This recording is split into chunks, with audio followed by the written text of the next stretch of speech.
Ukraine is opening up exports of its domestically produced drones to Europe, President Volodymyr Zelensky said on Monday. EU Foreign Affairs Chief Kaja Kallas has warned that peace efforts for Ukraine risk entrenching Russian aggression unless Moscow is forced to make real concessions. Lithuania conducted a security drill simulating a scenario in which a train transits from mainland Russia to Kaliningrad.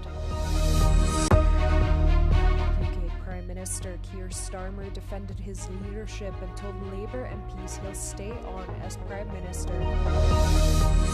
Ukrainian President Volodymyr Zelensky has said Ukraine will be opening weapons export centers across Europe starting from mid-February. Speaking during a meeting with students and faculty at the Kyiv Aviation Institute on Monday, Zelensky said manufacturing of drones with the use of Ukrainian technology will start in Germany and later in the United Kingdom. Дуже обнадійливо те, що відкривається експорт. 10 експортних центрів в Європі буде вже в 26-му році. Це і Німеччина, і Балтійські держави, і Нордік держави. Тобто 10 представництв в 26-му році будуть працювати. В Німеччині всередині лютого ми будемо бачити вже виробництво наших дронів в Німеччині. Я прийму перший дрон, це лінія, яка працює. В Британії лінії виробництва працюють. Це все наші українські технології. The Ukrainian president emphasized that drone manufacturing has become the biggest sector in Ukraine since Russia's full-scale invasion in 2022. According to Zelensky, about 450 companies inside Ukraine are involved in production of various types of drones as the 4-year war feels a boom in the defense sector.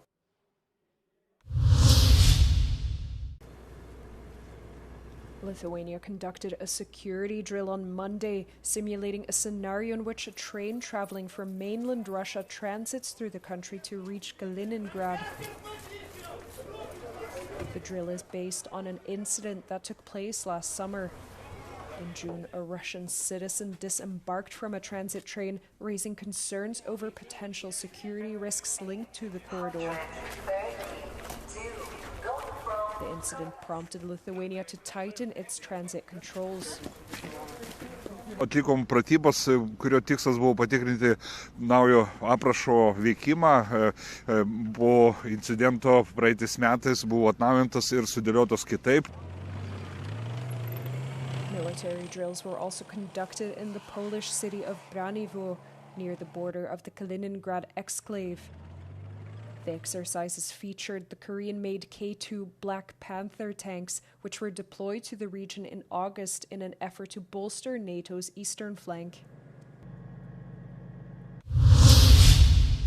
The Americans have been bringing... EU Foreign Affairs Chief Kaja Kallas has warned that peace efforts for Ukraine risk entrenching Russian aggression unless Moscow is forced to make real concessions. Speaking on Euronews show Europe Today, Kaja Kallas expressed wariness of the ongoing US-led talks with Russia and Ukraine that concluded last Thursday in Abu Dhabi. Well, we haven't seen Russia really taking the talks seriously because, while Ukraine already agreed to unconditional ceasefire over a year ago, then Russia keeps on bombing. I mean, just yesterday we heard how they're bombing civilian infrastructure all the time. Plus, they don't really have serious people, behind that table. So I don't expect anything out of this, really. Kallas acknowledged the Trump administration is bringing both sides together, but stressed that the imbalance is stark. We only have seen what Ukrainians are willing to concede in order to end this war, she said. We haven't seen any concessions on the Russian side, she added. UK Prime Minister Keir Starmer defended his leadership and told Labour MPs he'll stay on as Prime Minister. Also on Monday, Scottish Labour leader Anna Sarwar called for Starmer's resignation as the Prime Minister faces increased political pressure over the Peter Mandelson Epstein scandal. This isn't easy, and it's not without pain, as I have a genuine friendship with Keir Starmer.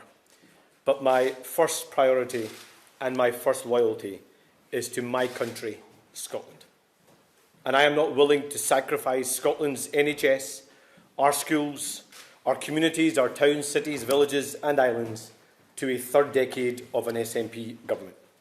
That's why the distraction needs to end and the leadership in Downing Street has to change.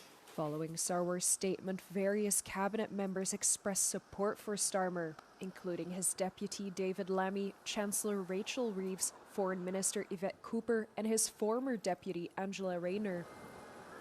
Starmer appointed Mandelson to Britain's most important diplomatic post in December of 2024. He did so even though he knew Mandelson had maintained contact with Epstein after the financier's conviction in 2008 for soliciting prostitution from a minor. Starmer addressed Epstein's victims last week, apologizing for, quote, believing Mandelson's lies and appointing him. Never done it.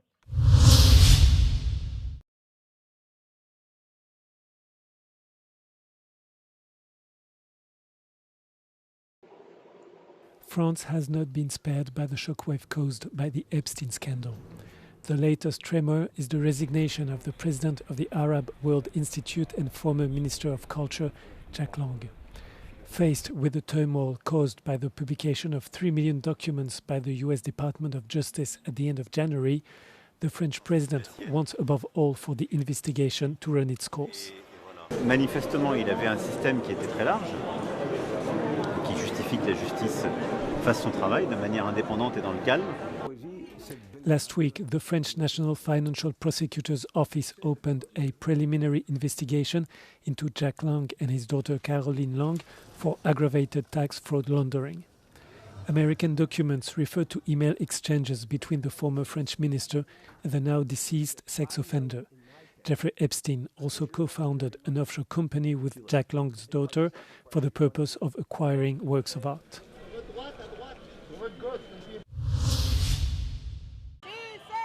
Juan Pablo Guanipa was rearrested after less than 12 hours of gaining his freedom from a Venezuelan prison. Opposition figures, including leader Maria Corina Machado, whom Guanipa is a close ally to, described the incident as a kidnapping. She wrote in a post on X that the opposition politician was forcibly pushed into vehicles as heavily armed men dressed in civilian clothes stormed his residence. Later on Monday, the public prosecutor's office released a statement announcing that Guanipa was again taken into custody and placed under house arrest. The statement alleged that the opposition lawmaker had not complied with the terms of his release, prompting his capture. The former National Assembly vice president was released on Sunday after more than 8 months in prison, together with several prominent opposition members.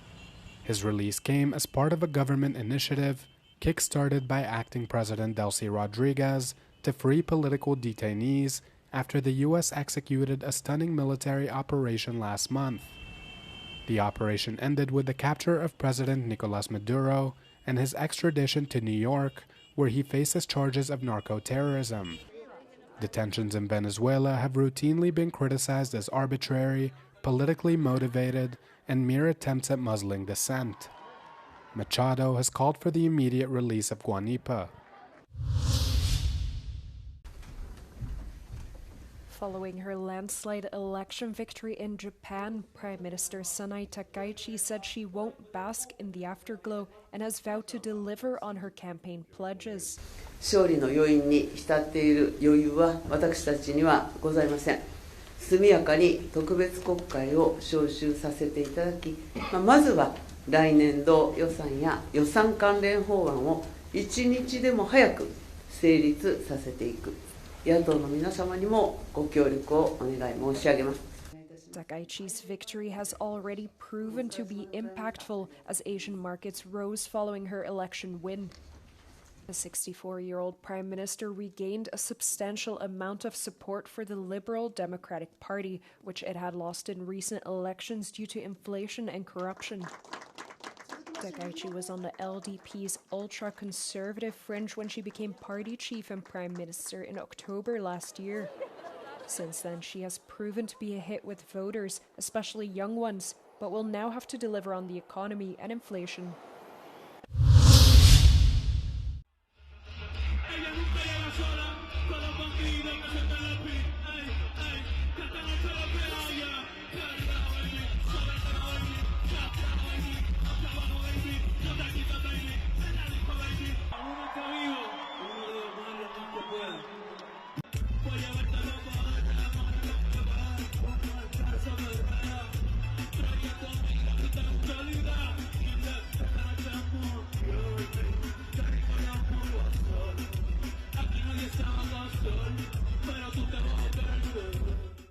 Bad Bunny, that's what it's about.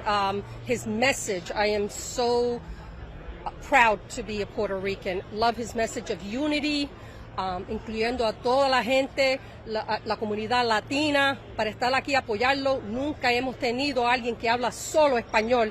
I just love his music. I love that he is so passionate about his culture, and he just really cares about people. You can tell, even just from his speech at the Grammys, it was just beautiful.